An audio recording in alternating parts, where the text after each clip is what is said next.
Good morning. I am Marvin, Buenaflor, a butcher from Dumaguete City. This morning, I will show you and demonstrate you how to sharpen a butcher's knife. I'm using the 6 inches Victorinox boning knife, and to start the process, I am using a sharpening stone and a sharpening steel. To start, you place your sharpening stone into a flat surface and make sure that it can be moved, and from heel to tip using 10 to 15 degrees angle like this, and to avoid incident or get being wounded, you place your 3 fingers beside the knife and apply pressure. That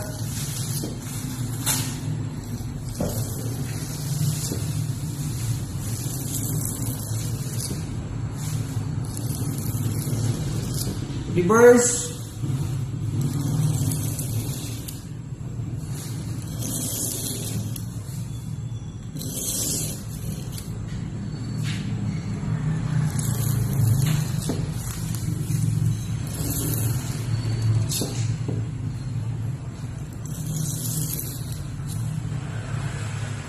Check.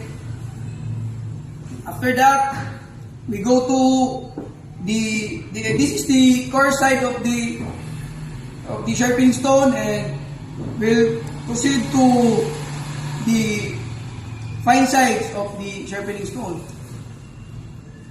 The same process.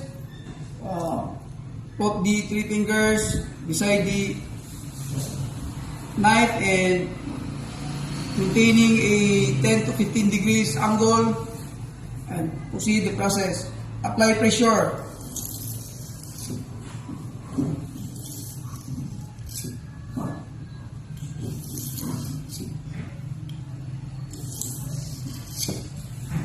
Reverse.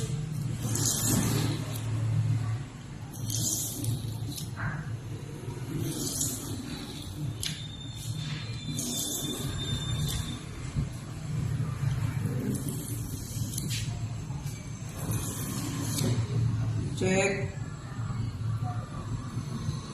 After that, we'll go to the sharpening steel.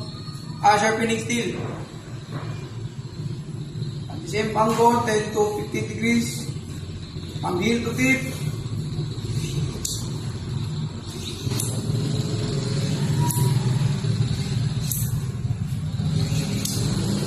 Surely.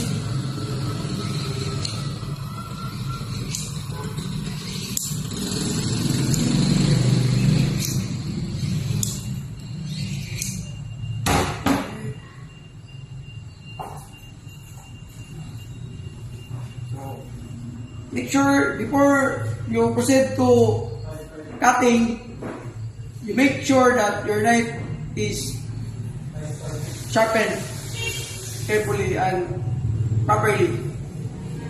This is the process on how to sharpen a butcher's knife. Thank you.